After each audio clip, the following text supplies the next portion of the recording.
But you can't turn back the clock to some idealized America where everybody lives in suburbs with white picket fences and everybody goes to a nice little Baptist or Presbyterian church on Sunday and they have backyard barbecues and the girls all wear bobby socks and Ozzie Nelson walks around the house wearing his cardigan and all that stuff. I mean, it can't be done. We are facing a future which is going to revert to what Arnold Toynbee referred to most of mankind's past as being nasty, brutish, and short. That's what's coming, and we have to prepare for that. The history of mankind has really been one of abject poverty, where you had very few people with a great deal of wealth, and everyone else lives in abject poverty. The other thing I want to point out, though, is that demographics is destiny. Mm-hmm. And as we see the browning and darkening of America, you look at books like The Bell Curve that document the IQ issues, the differences in IQs between different racial demographics. And if we're going to be a darker country, we're going to be a dumber country. Mm-hmm. Absolutely. And how are we going to compete with China and Japan and the other countries that are racially homogenous? And how are we going to compete with them if we don't have the intellectual horsepower resident within our population? We're not going to compete with them. They're going to overrun us.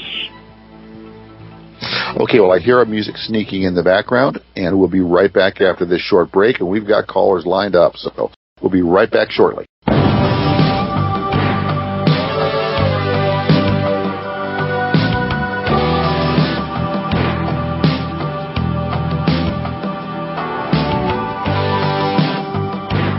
Good morning and welcome back.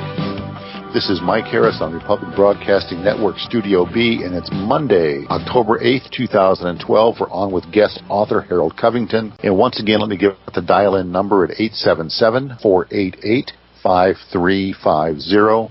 Once again, it's 877-488-5350.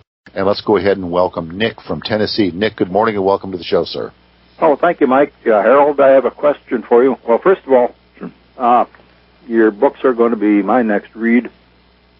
And I have a question. I don't know if you can answer it or not without getting in trouble with someone. If I was worried about getting in trouble, I wouldn't have written the books. Okay, then I got a question for you.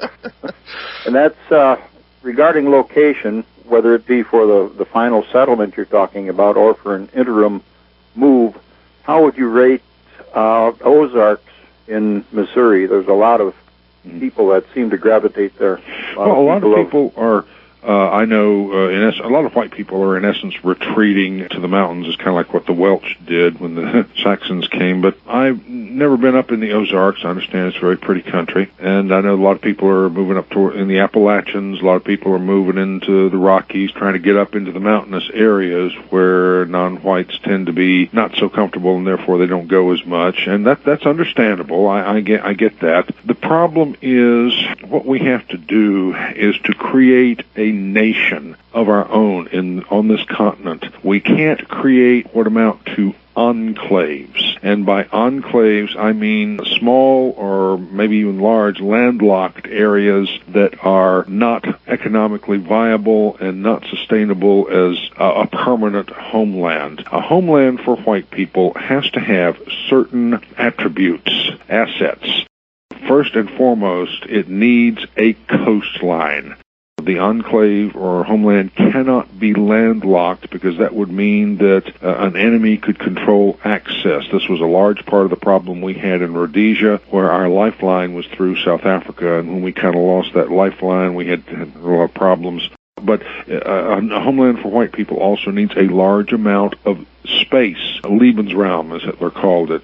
Space to basically put an entire race into where we can raise families in safety and sanity. So we're going to need a lot of space. We're going to need natural resources that we can use to manufacture what we need to grow our own food. We're going to need arable land, agricultural production.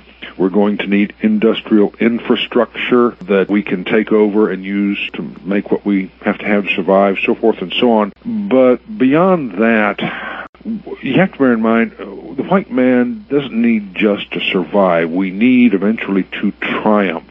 We're not looking to just continue to exist. A lot of people seem to think that the Northwest migration is simply running off into the North Woods somewhere and hiding out in a little cabin in Idaho or Oregon in order to hide from Obama.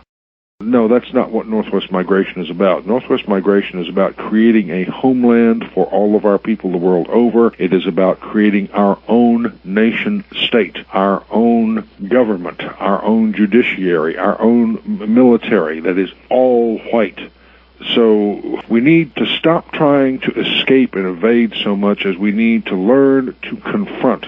And all of this, by the way, has gone into at some length in the novels, because I know this idea that migration is simply, in essence, running off into the tall grass and hiding from the United States government. That is a very common perception among white people, that all you've got to do is just run off and hide someplace and survive, and then somehow or other it'll all go away. No, unless the evil which has destroyed this country is confronted and defeated, it's not just going to go away, and surviving won't be enough. I know I'm kind of rambling here, but is that kind of answering your question? Oh, it does. It's a very well thought out answer, obviously. I do have a little minor facet to this question, and that's for an interim location. My wife doesn't like Missouri Ozark because it's so close to New Madrid, and that could let loose any time. There's several high crime rate cities within that vicinity. St. Louis is a very high crime rate, and right now Memphis. we have we have a good transportation system in this country. It still works. We still have the interstate highways. Gas is expensive as hell, but you can still afford it. My comment on that would be, why bother with an interim destination? You need to get up here to the homeland itself, which right now consists, as far as the ones the NF is working with, the Northwest Front, which is my group, Washington, Oregon, Idaho, and the western part of Montana west of Interstate 15. Now, that's a big territory. You can find just about anything you're looking for in that span of country. If you like, the ocean and the beach, you can come down to the Oregon and Washington coast. If you like high desert, you can go to Boise. If you like forests and the deep woods, you can go pretty much all over the Northwest in various places. And so why bother to stop short? Okay, good point. Another question would be, is there a target on your rooftop being part of the... Hang on a second. I'm sorry, I can't Our break music is coming up, so I'm going to ask you to hold over the break, okay? So hang on with us. You're listening to the Republic Broadcasting Network, because you can handle the truth. Good morning and welcome back. This is Mike Harris on Republic Broadcasting Network, Studio B. Today is Monday, October 8th, 2012, and we're on with author Harold Covington. And Nick, I'll give you another minute here to finish up your questions. Then we have to move on to other callers, but I want to give you adequate time to get all your questions answered from Harold. Okay, appreciate it. My next and last question would be, considering this would be a hotbed of Patriot activity and probably a location for a Patriot Renaissance, would the powers that be think this might be a good place to beta test the latest plague? There is danger in assembling all our people in a given area. I understand this, I accept it, but on the other hand, if we remain scattered and in hiding and helpless, then we're not going to survive as a race. We cannot not do what we need to do to survive out of fear of the enemy. Now, as far as testing plagues, look, we're dealing here with a regime that has no conscience and no sense of responsibility at all, that has lost touch with the Constitution, lost touch with basic human decency. Yes, they're capable of anything. And all I can say is whatever they throw at us, we're going to have to take it. We're going to have to survive. We're going to have to confront the United States, and we are going to have to prevail. We have to, because if we don't, we will cease to exist as a race. Beyond that, I don't have a crystal ball. I cannot predict with exactitude what's going to happen. This book I'm working on right now is an attempt to extrapolate what might happen, but all I can say is we're going to have to confront them, and we're going to have to beat them. This has to be done. Okay, that's much food for thought. Well, thank you very much, Harold and Mike, for your time. Hey, well, thank you. Thanks for the call, Nick. Let's go ahead and welcome Michael from New York. Michael, welcome to the show, and good morning, sir. Hey, good morning, gentlemen. Appreciate your show always and the conversation with your guest, Harold.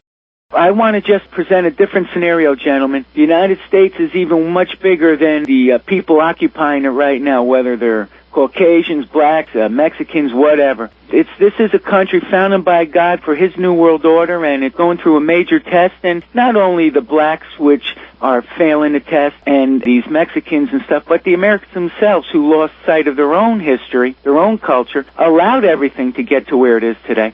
Absolutely. But I just want to say, are you familiar with George Washington's vision at Valley Forge? I read that long ago, and I am sorry to say I'm getting senile in my old age. I cannot remember the exact terms of it, but yeah, I'm familiar. I know what you're talking about. It's just I can't right off the top of my head remember what it says. That's fine, sir. But, well, at the end of that vision, he's seen the Revolutionary War and the prevailing colonies becoming the United States, then the expansion, then the Civil War and the Union being saved, and then the end of the century, which is our time frame, where we get invaded. And so they're going to throw the UN Army at us to quell the revolt. So then, with the United Nations Army invading us, as George seen it, we're going to be overwhelmed because we're not prepared, as he stated. And then at the very end, there was this divine intercession. Then the country saved at the very end and becomes a phenomenal country, just like it's destined to be. I hope you're right. I frankly am not of the opinion that we